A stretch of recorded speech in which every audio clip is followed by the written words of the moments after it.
Hello everyone, welcome back on my YouTube channel IELTS with MK. I hope guys आप लोग बहुत अच्छे होंगे. सो गाइज आज मैं आप लोगों के साथ शेयर करूँगी एक्सटेंट अग्री और डिसएग्री का सैम्पल आंसर और इसका स्ट्रक्चर, और आपको बताऊँगी कि एक राइटिंग टास्क 2 है वो हम किस तरीके से डिज़ाइन करते हैं, कैसे हम आइडिया को एक्सप्लेन करते हैं, कैसे एग्जाम्पल को इसमें ऐड करते हैं.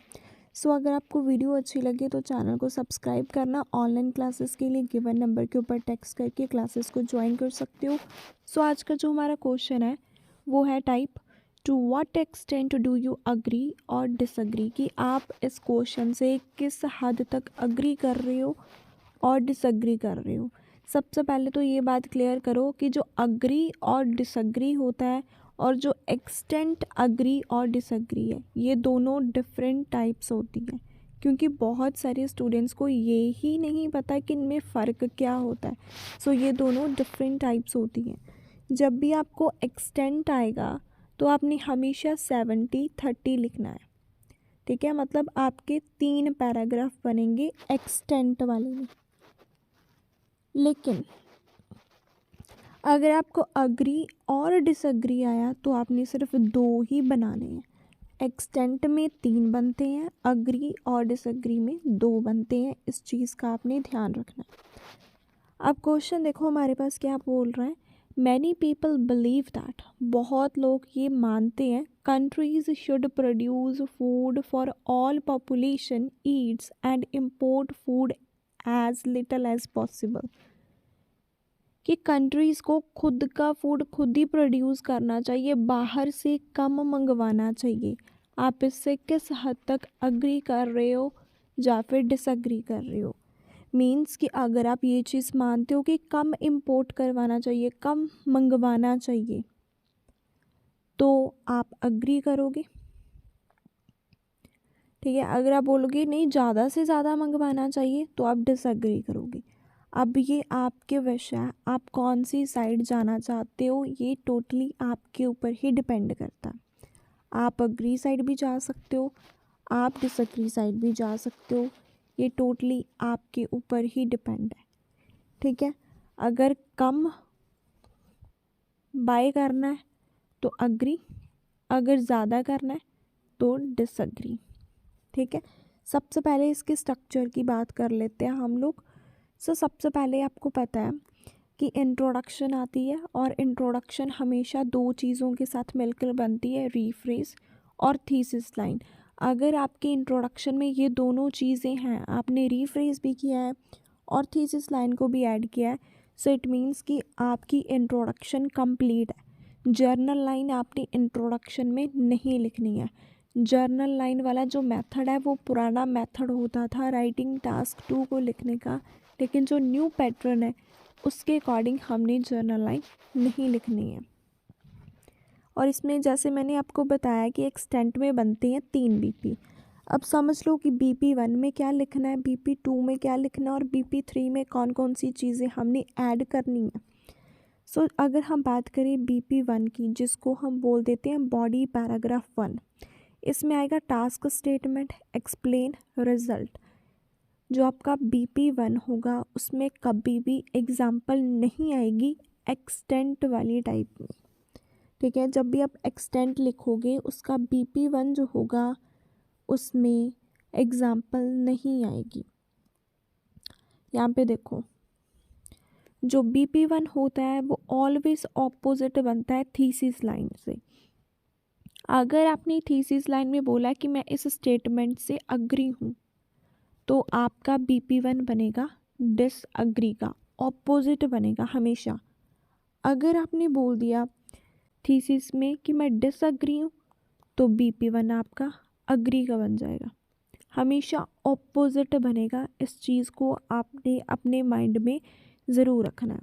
सिर्फ आइडिया देना है, आइडिया को एक्सप्लेन करना है, सीधा ही रिज़ल्ट निकालना है. एग्जाम्पल हमने इसमें नहीं देनी है. जो BP2 और BP3 होते हैं इसमें हम वो बात लिखते हैं जो कि हम थीसिस में बता कर आए हैं. अगर मैं थीसिस में अग्री हूँ, ठीक है, तो अग्रीमेंट की बात किस में होगी, BP2 में और BP3 में. जो BP1 होगा वो हमारा डिसएग्री का बनेगा, हमेशा थीसिस से ऑपोजिट बनेगा। ये चीज़ आपने क्लैरिफाई करनी है। जो BP2 होगा इसमें क्या होगा, आइडिया भी आएगा, एक्सप्लेन भी करना आइडिया को, एग्जाम्पल भी देनी है, रिजल्ट भी देना है। BP3 में भी आइडिया, एक्सप्लेन, एग्जाम्पल और फिर उसका रिजल्ट देना है। सो इसका जो कंक्लूजन है, कंक्लूजन में क्या करना है, ऑल दो के बाद BP1 का आइडिया देना है, कॉमा के बाद BP2 और BP3 का आइडिया देना है।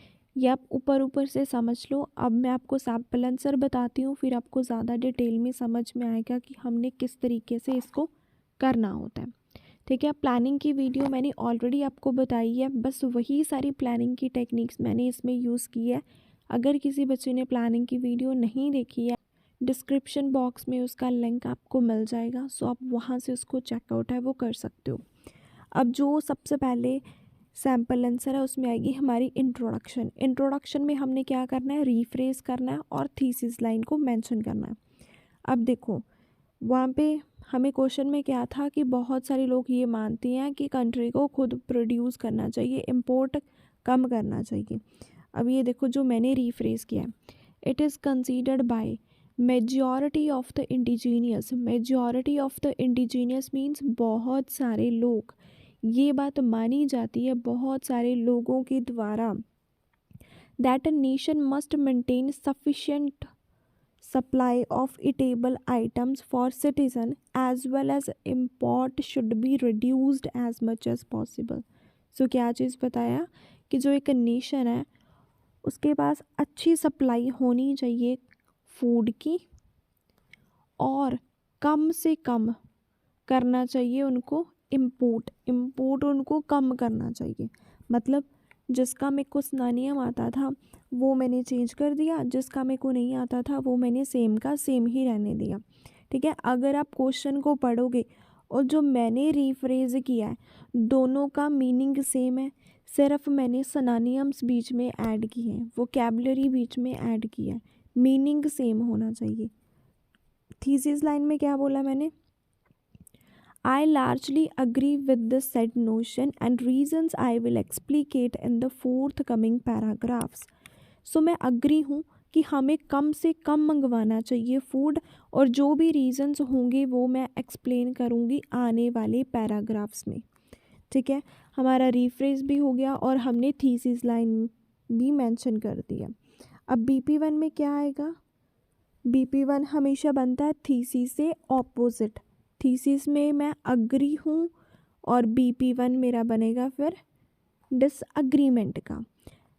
BP1 में आइडिया, एक्सप्लेन और रिजल्ट, ये तीन चीज़ें आएंगी। एक्सटेंट वाली टाइप की बात कर रही हूँ। ठीक है, to commence with disagreement, disagreement से शुरू करते हैं हम लोग। Some nations have to import food owing to dearth of proper weather and geographical location. मैंने बोला कि जो इम्पोर्ट है वो कुछ कंट्रीज़ को करवाना पड़ता है क्योंकि उनकी कंट्री में अच्छा वेदर या फिर जियोग्राफिकल जो लोकेशन है उनकी कंट्री की अच्छी नहीं होती है। अब मेरा आइडिया क्या है, ये वेदर और जियोग्राफिकल लोकेशन, ये मेरा आइडिया है कि वहाँ पे अच्छा वेदर नहीं होता है। अब इसी चीज़ को मैंने करना है एक्सप्लेन। आप देख सकते हो यहाँ पे एक्सप्लेन करने के लिए कनेक्टर लगाया है, to explain it. Countries should buy food, countries को बाय करना चाहिए food as agriculture is rely on numerous factors, क्योंकि जो एक एग्रीकल्चर है वो न्यूमरस फैक्टर, बहुत सारी चीज़ों के ऊपर डिपेंड होती हैं। अलॉन्ग विद, साथ साथ, each crop needs an ideal climate and soil for their growth. हर एक जो एक क्रॉप होता है उस सेपरेट एक अच्छा क्लाइमेट चाहिए और एक अच्छी सॉइल चाहिए। But these factors are not available in one country, लेकिन ये सारी चीज़ें पॉसिबल नहीं हो पाती कि हम सारे फूड को एक ही कंट्री में है वो ग्रो करें, क्योंकि हर एक क्रॉप को उगाने के लिए डिफरेंट डिफरेंट चीज़ों की हमें ज़रूरत पड़ती है जो कि ये कंट्री में अवेलेबल नहीं होती है। सो इसी वजह से हमें क्या करना चाहिए, बाहर से फूड है वो मंगवाना चाहिए। Therefore a country should depend on other nation for food commodities. जो एक कंट्री है उसको डिपेंड रहना पड़ेगा किसके ऊपर, दूसरी कंट्रीज़ के ऊपर फूड के लिए, क्योंकि उनकी खुद की कंट्री में हर एक जो मटेरियल है वो नहीं मिल सकता। मूविंग टुवर्ड्स अग्रीमेंट, अग्रीमेंट की तरफ मूव करते हैं BP2 की तरफ। इसमें आइडिया, एक्सप्लेन, एग्जाम्पल और फिर result. Why countries had better import less items, क्यों लोगों को कम फूड मंगवाना चाहिए। द पैरामाउंट वन, जो मेन रीज़न है, it may diminish jobless people ratio, अगर हम लोग कम फूड मंगवाएंगे सो इससे क्या होगी, अनएम्प्लॉयमेंट ख़त्म होगी। अब यही चीज़ मैंने बतानी है भी, कम फूड मंगवाने से अनएम्प्लॉयमेंट कैसे ख़त्म होगी। To elaborate it, connector simple सा यूज़ किया। If law maker purchase less from foreign countries, अगर गवर्नमेंट है वो बाहर की कंट्री से फूड कम मंगवाएगी, then it will generate more opportunities in agriculture sectors. So क्या होगा, उनकी खुद की कंट्री का जो एग्रीकल्चर सेक्टर है वहाँ पे लोगों को काम मिलेगा, बाय विच, जिसकी वजह से अनएम्प्लॉयमेंट है टू बी डिक्रीज्ड। सो जो अनएम्प्लॉयमेंट रेट है वो डिक्रीज़ होगा। मेरा आइडिया क्या था, अनएम्प्लॉयमेंट ख़त्म होगी। फिर वही चीज़ मैंने एक्सप्लेन की भी कैसे होगी, अगर हम कम इंपोर्ट करवाएंगे सो इससे क्या है, उनकी खुद की कंट्री में जो एग्रीकल्चर सेक्टर्स है वहाँ पे लोग काम करेंगे, जिससे क्या होगी, जॉब्स जनरेट होंगी। जैसे सपोज़ करो पहले कोई प्रोडक्ट है वो बाहर से मंगवाते थे फूड का, अब वो खुद ही उसको प्रोड्यूस करेंगे तो लेबर वगैरह लगेगी, सो लोगों को क्या मिलेगा, काम मिलेगा। सो इसी वजह से मैंने बोला कम मंगवाना चाहिए, इससे क्या होगा, अनएम्प्लॉयमेंट ख़त्म होगी, जॉब मिलेगी लोगों को। For example, a survey was conducted in India, India में एक सर्वे हुआ था, क्या चीज़ बताई है उन्होंने, found that majority of the Indians, बहुत सारे जो इंडियंस हैं, had got job owing to less import, बहुत सारे जो इंडियंस हैं उनको जॉब मिली है क्योंकि वो कम इम्पोर्ट करवाते थे खाने की चीज़ें, जिसकी वजह से उनको जॉब मिली है। सो इसी वजह से कम इम्पोर्ट करवाओ और जॉब्स जनरेट होगी इससे। अब इसका रिज़ल्ट देखो, thus it is quite clear that, ये बात क्लियर होती है, डिस्पाइट इम्पोर्टिंग, इम्पोर्ट करने की बजाय masses should grow products in their native country as it create jobs. So उनको क्या है, खुद की कंट्री में प्रोडक्ट्स बनाने चाहिए क्योंकि इससे जॉब्स जनरेट होती हैं, बाहर से नहीं मंगवानी चाहिए। BP3 का जो आइडिया है वो देखते हैं कौन सा, फर्दर स्ट्रेंथनिंग द व्यूज़, अपने व्यूज़ को आगे एक्सप्लेन करते हैं। There are multifarious benefits of this statement, अगर हम कम मंगवाएंगे तो उसके बहुत सारे, मल्टीफेरियस मीन्स बहुत सारे फ़ायदे हैं उसके। द प्रोमिनेंट वन, जो मेन फ़ायदा है, इम्पॉर्टेंट वन, इट में हेल्पफुल ड्यूरिंग स्टारवेशन, स्टारवेशन के टाइम पर बहुत हेल्प होगी। अब मेरा आइडिया क्या है, स्टारवेशन, अब इसी को ही मैंने एक्सप्लेन करना है। In other words, when every nation grow crops in their own country, जब हर एक कंट्री खुद ही प्रोड्यूस करेंगी crops, then they can store it, वो उसको स्टोर करके रख सकती है। Even use it at the time of natural disaster, जब नेचुरल डिज़ास्टर आ जाते हैं, फ्लड वगैरह आते हैं, तब उनको यूज़ कर सकते हैं उस फूड को। Because during emergency situations it becomes uphill task to for countries to import it, क्योंकि जब नेचुरल डिज़ास्टर वगैरह आते हैं तो इम्पोर्ट करवाना बहुत डिफ़िकल्ट हो जाता है।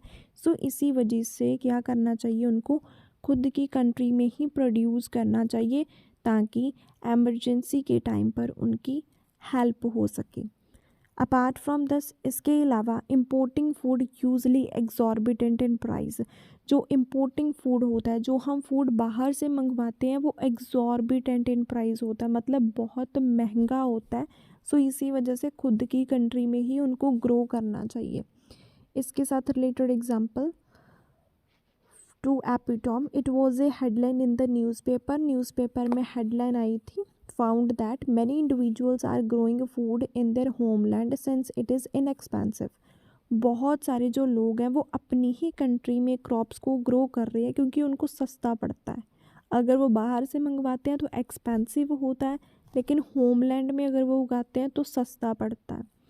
Hence it will be fruitful for people during arduous time, means difficult time, ठीक है। सो ये काफ़ी ज़्यादा फ़ायदेमंद होता है लोगों के लिए डिफ़िकल्ट टाइम पर।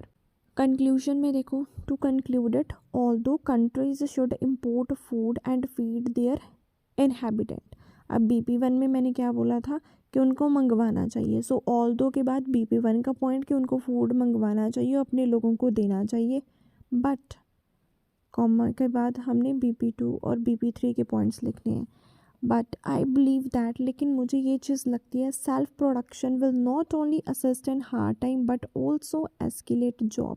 लेकिन अगर वो खुद ही प्रोड्यूस करेंगे, वो चीज़ हेल्पफुल होगी उनके लिए हार्ड टाइम पर, एमरजेंसी के टाइम पर, और जॉब्स भी जनरेट होंगी।